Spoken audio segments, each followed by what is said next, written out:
श्री परम पूज्य महाराज जी के सत्संग सुनने के लिए चैनल को सब्सक्राइब कीजिए। वृद्धावस्था के कारण उसका रूप बिगड़ गया, बुद्धि कमजोर हो गई, शरीर रोगी हो गया, अग्नि मंद पड़ गई, पुरुषार्थ और भोजन दोनों कम हो गए, बस घोर चिंता। अब पता ही नहीं चल रहा, सोच निकल गई, पड़ा है उसी गंदगी में। जब वो रो रो के कहता है ऐसा, पीटते हैं घर वाले, हमने देखा, पीटते हैं बड़े बड़े, भरपूर भोजन नहीं देते, हगेगा कौन, फेंकेगा इसका, कैसी दुर्गति होगी।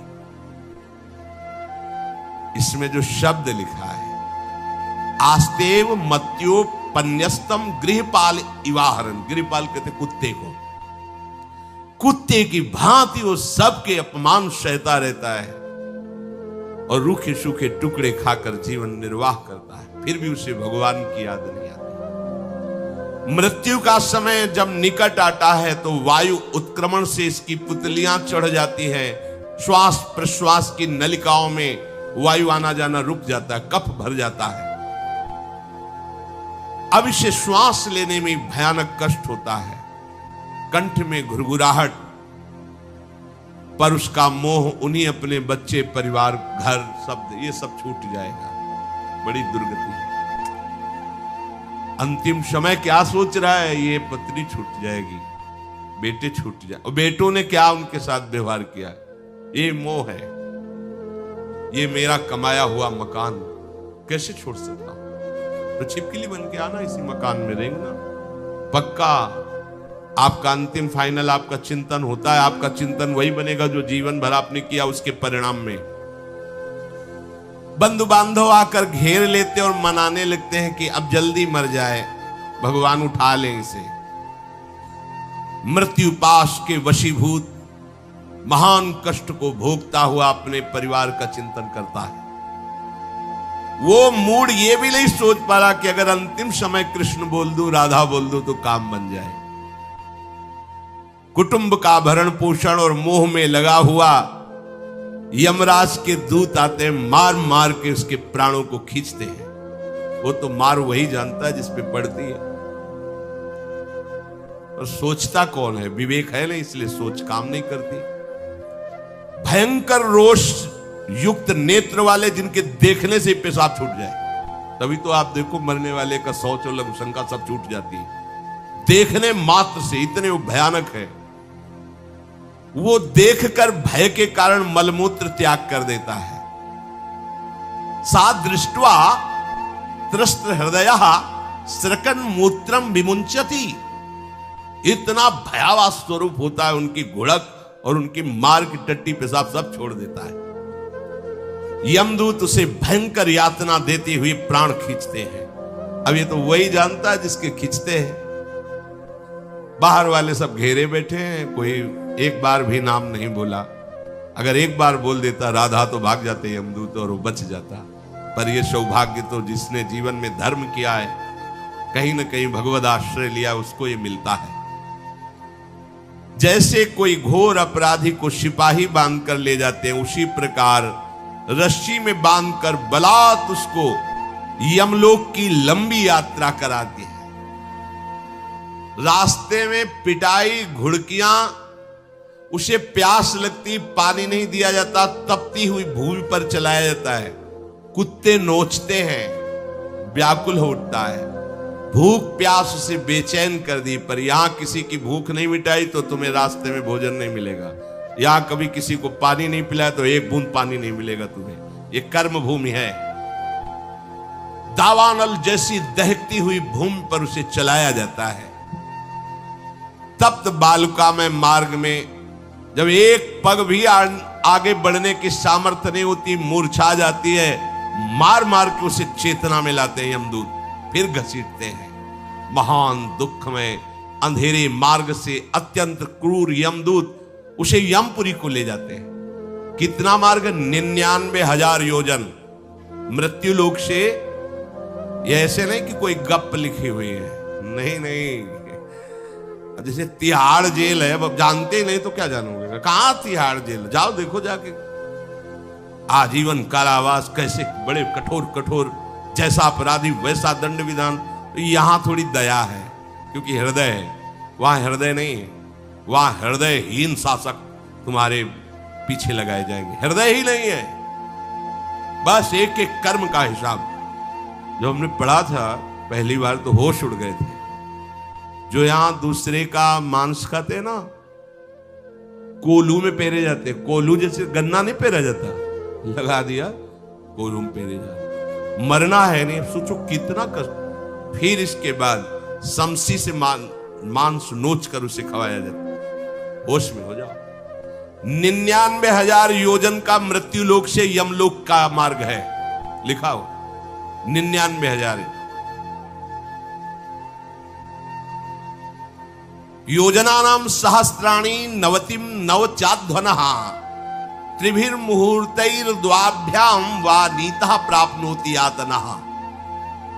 एक योजन का मतलब 4 कोश, 99,000 योजन।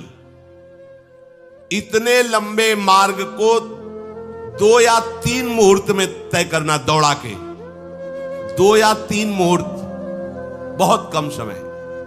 फिर वहां पहले से तय, इसको इस नरक में डालो, इसको इस नरक में। वहां इतना समय, थोड़ी भीड़ लगी है। जैसे अपने एक फोड़ा हुआ तो अपने इतने कष्ट समझते, अस्पताल जाओ देखो चीख लगी, किसी का पैर टूटा, किसी कुछ, ऐसे ही वहां सब हिसाब हो रहा है। उसको धधकती हुई लकड़ियों में जलाया जाता है, कहीं दूसरों के द्वारा काट काट कर उसको उसका ही मांस खिलाया जाता है।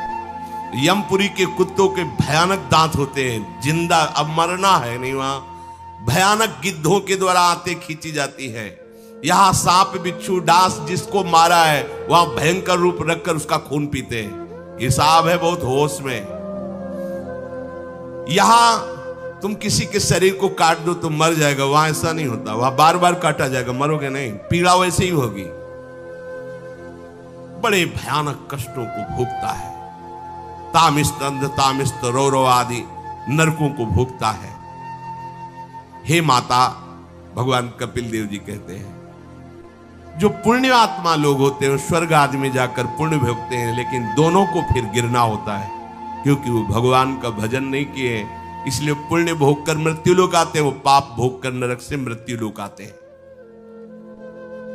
माता जब उनके भोग संपन्न होते हैं नरक आदि के, अब वो जन्म लेते हैं। फिर यहां ध्यान से सुनना, जब जीव को मनुष्य शरीर में जन्म लेना होता है तो प्रकृति में वर्षा के साथ आता है। प्रकृति में वर्षा के साथ आया और फसल में मूली गाजर गेहूं अन्न, इनमें वो जीव प्रवेश करता है और उसे माता पिता दोनों पाते हैं। तो सप्तम धातु वीर के रूप में परिणित होता है जीव। वो वीर कण के रूप में माता के उदर में जब प्रवेश करता है तो एक रात्रि में मां का और पिता का, दोनों का वो जो वीर मिलता है, उस रज और वीर के मिलने से एक कलल सा बनता है। 5 रात्रि व्यतीत होने के बाद एक बुदबुदा सा बनता है। 10 रात्रि व्यतीत होने के बाद एक बेर की सी आकृति होती है। फिर उसके बाद उसमें धीरे धीरे मांसपेशियां बढ़ने लगती हैं। 1 महीने में उसके सिर निकल आता है। 2 महीने में हाथ पांव अंगों का विभाग होता है। 3 महीने में नख रोम अस्थि चर्म स्त्री पुरुष के चिन्ह प्रकट हो जाते हैं। 4 महीने में मांसादि 7 धातुएं प्रकट हो जाती है। 5वें महीने में चेतना जागृत हो जाती है। जैसे अपने चेतना, ऐसे 5वें महीने में गर्भस्थ शिशु की चेतना जागृत हो गई। जीव है पर चेतना 5 महीने बाद मां के गर्भ में जागृत। अब उसे भूख लगती है, प्यास लगती है, वहां की तापमयी जलन पीड़ा, छोटे छोटे कीड़ों के द्वारा काटना। 6ठे मास में झिल्ली से लपटा हुआ मां की दाहिनी कोख में कीड़े की तरह तड़पता है। उस समय माता को कड़वे और खट्टे पानी की लालसा होती है, जिससे उसके अंगों में जाकर भयंकर जलन होती है। यह है भोग। वो कृमि कीड़े की तरह तड़पता है। मलमूत्र के गड्ढे में बीच में झिल्ली में बंधा हुआ वो जीवात्मा सुकुमार तो होता है, वहां के कीड़े उसे नोचते हैं छोटे छोटे, वो तड़पता है। माता प्रसन्न होती कि जब बच्चा हिलता है बोले है उसकी दुर्गति हो रही, वहां भयंकर कष्ट पा रहा है। ऐसा क्लेश होता है कि क्षण क्षण में बेहोश होता रहता है। माता के खाए हुए कड़वे, तीखे, गरम, नमकीन, रूखे, खट्टे, यही पदार्थ पाने की इच्छा होती है माता, क्योंकि उसको भोग भोगना है। उसके कोमल शरीर में भयानक पीड़ा होती है जब माता ऐसे पदार्थ खाती है। गर्भाशय की झिल्ली में लिपटा हुआ, आंतों और मलमूत्र से घिरा हुआ सिर, पेट की और पीठ और गर्दन ये कुंडलाकार ऐसे कंकण जैसा, ऐसी आकृति गर्भस्थ शिशु की होती है। पिंजड़े में बंद पक्षी के समान पराधीन, ना तो वो हिलडुल सकता है ना बोल सकता है, बड़ा असमर्थ दुख को भोग रहा है, चेतना पूरी है। इसी समय भगवान द्रवित होकर उसे ज्ञान देते हैं, गर्भस्थ शिशु को, सबको। जी उसे ज्ञान होता है तो सैकड़ों जन्म के कुकर्मों से याद आते हैं, सैकड़ों जन्म के। ओहो ये मेरे कर्म का ही फल, मैंने ऐसे कर्म किए इसलिए दुख भोग रहा हूं। बेचैन हो जाता है, कैसे निपट पाऊंगा, सैकड़ों जन्म के कर्म जमा है। अब महान अशांति उसके हृदय में, उस शरीर में भयंकर पीड़ा। कुंडलाकार शरीर है, हिल भी नहीं सकता है, बस कीड़े काटते, बड़ी तड़पन, बड़ी जलन, भूख प्यास की जलन। अब एक और भयानक जलन हुई, उसे स्मरण हो जाता है कई जन्मों के, सैकड़ों जन्मों के पाप कर्मों का। 7वां महीना आरंभ हुआ कि ज्ञान का उन्मेष हो गया। अब प्रसूति वायु उसे चला रही है, तड़पता है वो। सप्त धातु में स्थूल शरीर से बंधा हुआ वो जीव भयभीत होकर के पुकारता है, अगर कोई भगवान है तो एक बार मुझे यहां से निकाल दे। वो विनय करता है भगवान से, कोई अगर भगवान है जिसने मुझे इस बंधन में डाला है, एक बार निकाल दे, यहां से जाके केवल भजन करूंगा। जीव कहता, जंतुरुवाच तस्योपशन्नमवितुम जगदिच्छयात् नाना तनोर्भुवि चलच्चरणारविंदम सोहम ब्रजामि शरणम रकुतो भयम में एने दृशी गतिरदर्श सतोनुरूपा। हे प्रभु मैं बड़ा अधम हूं। ये ज्ञान भगवान की तरफ से गर्भस्थ शिशु को होता है। देखो स्वयं वो इतना कष्ट पा रहा है, फिर जब आप गर्भ हत्या करते हैं तो आपका पाप कितना बड़ा होगा सोचो। सब माताओं से विनय है, संयम से रहो, सावधान रहो। ये हत्या ऐसी नहीं कि तुम्हारे दान पुण्य से क्षमा हो जाएगी। ये जो भ्रूण हत्या है, गर्भ हत्या है, बहुत बड़ा पाप है। आप लोग अज्ञान के कारण इसको ध्यान नहीं देते, इसे खिलवाड़ समझते हो। कितना ज्ञान है। बेटी ही मां है, बेटी ही बहन है, बेटी ही पत्नी बनती है, बेटी ही किसी के जीवन को धारण करने वाली बनती है। और आपने गर्भ में देख लिया बेटी है, तुम स्वयं मां होकर उसका साथ दे रहे हो, उसका नष्ट करने के लिए। तुम्हारी तो बात ही समझ में नहीं आती, क्या बुद्धि भ्रष्ट हो गई। अगर पुरुष का इतना महत्व है तो बेटियां ना हो तो तुम्हारी कौन सी गति होगी, सोचो जरा। जीना मुश्किल हो जाएगा तुम्हारा। तुम पुरुष किस काम के रह जाओगे। तुम्हारा अर्धांग काट दिया जाए तो तुम कैसे होगे। ये स्त्री स्वरूप अर्धांग है। जिस घर में मां बहन नहीं है, स्त्री स्वरूप नहीं, स्मशान जैसा वो होता है। ध्यान दीजिए, ये बहुत बड़ी गलती है जो अपनी बेटियों की हत्या करते हैं। ये वो पाप है जो अक्षम्य अपराध है। स्त्री हत्या करना शास्त्रों में बहुत बड़ा पाप कहा गया है। फिर वो तो बच्चा है, बिल्कुल नहीं। जिनसे हो गया है, श्रीमद् भागवत का सप्ताह मूल संस्कृत से सुनो और भगवान से प्रायश्चित प्रार्थना करो कि हे नाथ भूल से गलती हो गई, दूसरा कोई उपाय नहीं। ध्यान से समझ लीजिए, तुम्हारे भ्रूण हत्या गर्भ हत्या के पाप को नष्ट करने में एकमात्र श्रीमद् भागवत समर्थ है, दूसरा कोई नहीं। कोई दान पुण्य तीर्थ स्नान तुम्हें क्षमा नहीं कर पाएगा। यह ऐसा महापाप है। अगर हृदय में जलन करके और मूल संस्कृत के द्वारा पूरी 7 दिन में भागवत श्रवण की जाए नियम से, तो भागवत समर्थ है, इस हत्या के पाप से भी आपको मुक्त कर देगी। जिनके ऐसे हत्या हो गई हो करवा लो, नहीं तो बुद्धि आगे भ्रष्ट करके तुम्हें हरि गुरु से विमुख कर देगा। ये पाप ऐसा नहीं कि तुम्हें 2-4 माला घुमाने से क्षमा हो जाएगा। ये महत अपराध है।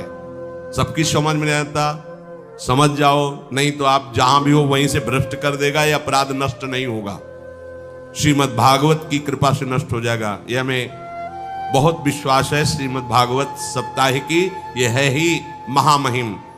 प्रेत योनि को प्राप्त धुंधकारी को सीधे भगवत पार्षद स्वरूप देकर परम पद में आरूढ़ कर दिया, केवल 7 दिन की।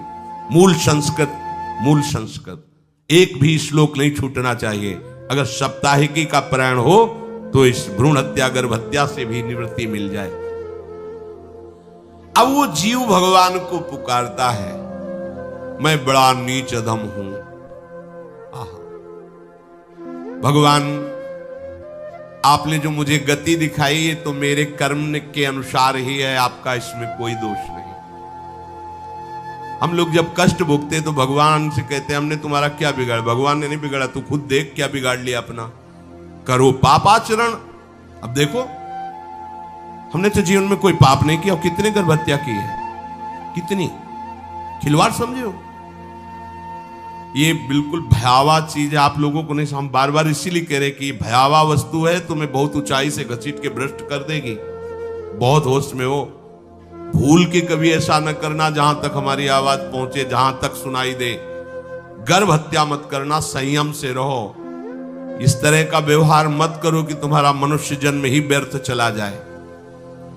इसमें तीनों को बराबर दंड मिलेगा, गर्भ हत्या कराने वाला, गर्भ हत्या की प्रेरणा देने वाला और गर्भ हत्या में सहयोग देने वाला। जो औषधि डॉक्टर या जो भी, तीनों को दुर्गति होगी। माता पिता प्रेरक और कर्ता। ऐसा नहीं कि आप डॉक्टर हो तो आपको गर्भ हत्या करने का अधिकार नहीं। आप डॉक्टर हो दूसरे के शरीर को स्वस्थ करके निरोग करने के लिए, हत्या करने के लिए नहीं। कोई भी हमारा संविधान ऐसा आदेश नहीं करता कि आप गर्भ हत्या कर दो। ना भागवतिक और ना भारतीय संविधान ऐसा संविधान आदेश नहीं करता। अब वो जीव कह रहा है कि प्रभु मेरे योग्य ही है, आपने जो मुझे दंड दिया है। मैंने सुना है कि आपकी शरण में जो आता है आप उसकी रक्षा कर लेते हैं।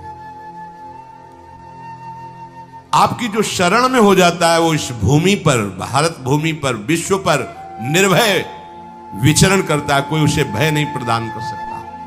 प्रभु, मैं इस माता के उदर में माया का रहस्य न जानने के कारण ऐसे कर्म किए कि मैं आ गया हूं। बहुत दुख पा रहा हूं। हे निर्विकार अखंड बोध स्वरूप परमात्मा, मैं बार बार नमस्कार करता हूं। प्रभु, मेरे ऊपर कृपा कर दो, एक बार इस गर्भ से निकाल दो। मैं यहां से बाहर जाकर आपका निरंतर भजन करूंगा। ये वादा करके आए हम प्रभु से सब। प्रभु ने करुणा करके हमें चांस दिया है मनुष्य शरीर। प्रभु, मैं बहुत जन्मों से इस समय स्मृति आ रही देख रहा हूं, कर्मों में भटकता रहा आपसे विमुख होकर के। ये जो मुझे अभी ज्ञान हो रहा है केवल आपकी कृपा से तत्कालिक है। तत्कालिक, एक तत्कालिक वैराग्य होता है। जैसे कथा सुनियो, मन में आया कि अब तो भजन ही करना है। ये तत्कालिक है, स्थायी नहीं है। इसे स्थायी बनाओ। प्रभु, आप अंतर्यामी हो, आप सब कुछ जान रहे हो। तीनों तापों की शांति के लिए भक्तजन आपका भजन करते हैं। मैं देहधारी होकर जीव माता के उदर में मलमूत्र से रुधिर की झिल्ली में फंसा हुआ माता की जठराग्नि के ताप से जल रहा हूं। प्रभु, एक एक क्षण में यहां विकल होकर केवल इंतजार कर रहा हूं कि किस समय मुझे यहां से निकाला जाएगा। दीन बंधु, यहां से कब मैं निकलूंगा। स्वामिन, आप बड़े दयालु हो। आप जैसे उदार प्रभु ने मुझ गर्भस्थ शिशु को ये ज्ञान दिया। हे दीन बंधु, आप अपनी कृपा से प्रसन्न हो जाइए। प्रभु, एक बार निकाल दीजिए। मैं ऐसा भजन करूंगा कि दोबारा संसार के दुख में नहीं आऊंगा। कपिल भगवान कहते हैं, हे माता, वो गर्भस्थ बालक शिशु भगवान से प्रार्थना करता है। भगवान का आदेश होता है, तत्काल प्रसव वायु धक्का मारती है। जे ही प्रसव वायु धक्का मारती तो उसको ऐसा भयंकर कष्ट होता है, जैसा पीछे लिखा है कि जैसे जिंदा किसी की चमड़ी उतारी जाए, ऐसा मां के गर्भ से निकलते समय उसे कष्ट होता है। वो अत्यंत कष्ट से व्याकुल होता है। उसी समय उसका वो ज्ञान नष्ट हो जाता है जो भगवान ने दिया था। उस समय उसकी श्वास की गति रुक जाती, जैसे किसी का गला दबा दिया जाए तो कैसा लगेगा। ऐसे ही पूरी की पूरी भागवती की स्मृति नष्ट हो गई।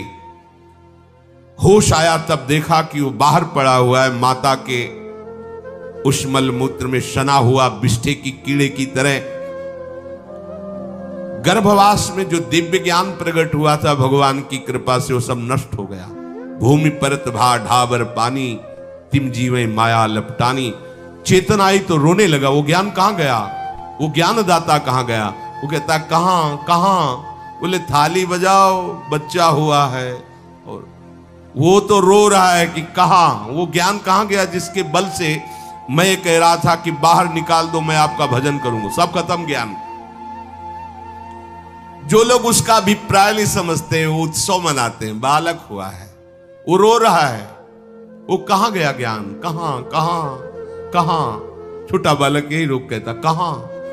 अभी जो ज्ञान उत्पन्न हुआ था, जो अभी भगवान का बोध हुआ था, वो कहां गया? कहां गया? घर परिवार के लोग उसका पालन पोषण करते रहते हैं। उसमें कोई निषेध करने की शक्ति नहीं हो रही। मच्छर काट रहा है, दुख हो रहा है, हटा नहीं सकता बालक। उस जीव को शिशु अवस्था में जब कपड़ों पे लिपेट कर ऐसे लिटाया जाता है तो इतना कोमल त्वचा होती कि कपड़े भी उसको, जैसे खुजलाहट है, पीड़ा है या जलन है, बिल्कुल कोमल त्वचा होती, कुछ नहीं कर सकता हो, पर रो सकता है। ना खुजलाने की, ना करवट बदलने की, ना उठने की कोई सामर्थ्य नहीं। बड़ा कष्ट पाता है बाल्यावस्था में, क्योंकि त्वचा बड़ी कोमल होती है। दास मच्छर आदि जीव उसको काटते हैं। गर्भावस्था का कोई ज्ञान नहीं रहा, सिर्फ रोना ही रोना रह रहा। इस प्रकार उसकी बाल्यावस्था कटी, कौमार अवस्था आई, पौगंड अवस्था, इनमें वो खिलवाड़ में फंस गया। जैसे जैसे बड़ा होता जाता, चेतना, गुनगुना, ये कार, ये प्लास्टिक के ऐसे उनमें मगन है। देखो ना छोटे बच्चों को, अज्ञानवश इसकी ये अवस्था कट गई। बड़े भाग्यशाली ऐसे भी बच्चे हैं जो तुतला के बोलते, उनकी मैया कहती राधा बोलो, राधा। देखो ये सौभाग्य। प्रणाम है उन माताओं को जो अपने बच्चों को भगवान नाम बुलाती है कि आप बोलो, श्री हरिवंश बोलो, राधे राधे बोलो। धीरे धीरे उसकी युवा अवस्था पहुंची। इस समय उसके अंदर एक भूत सवार होता है। जवानी का भूत है, ये सबके सवार होता है। अगर मंत्र चल रहा है तो भूत नहीं चढ़ेगा, नाम चल रहा है तो भूत नहीं चढ़ेगा, नहीं तो भूत चढ़ जाता है। ये कुछ भी करवा सकता है भूत, भूत ही तो है ना। वैसे ही पंचभूत लिपट गए, ये ऊपर से जवानी का और भूत सवार हुआ तो जौवन ज्वर के ही नहीं बलकावा। जवानी में कोई भी ऐसा अपराध नहीं जो हो ना जाए। बड़ा भयानक इसमें स्वरूप होता है। इसमें केवल भोग, केवल भोग, एक ही दृष्टि रहती है, भोग भोगना। अज्ञानवश जब भोगों की प्राप्ति में बाधा पड़ती तो भयंकर वो क्रोध करता है, शोकाकुल होकर हिंसा कर बैठता है। जैसी घटनाएं सुनने को मिलती हैं, राक्षसी घटनाएं, ये भूत है जवानी का। जहां कामना में बाधा पहुंची, क्रोध में वो समझ नहीं पाता कि मेरे जैसा ही प्रिय शरीर उसका है जो मैं वर्ताव कर रहा हूं। जैसे जैसे देह बढ़ता जाता है, पुष्ट होता जाता है, वैसे वैसे भोग वासना और अभिमान बढ़ता जाता है। वो काम परवश होकर अपना नाश करना शुरू कर देता है। यौवन, वो फिर खोटी बुद्धि वाला वैसे ही पाप करने लगता है जिन पापों के कारण उसकी दुर्गति हुई थी, नरक आदि की, और मां के गर्भ में आया था। राधा वल्लभ श्री हरिवंश। गुरु जी के ऐसे सत्संग सुनने के लिए और गुरु जी की ऐसी अपार महिमा पाने के लिए हमारे चैनल को सब्सक्राइब कर लीजिए और बेल आइकन के नोटिफिकेशन को ऑन कर लीजिए, जिससे वीडियो को आप तक पहुंचाने में हमको आसानी होगी। राधे राधे।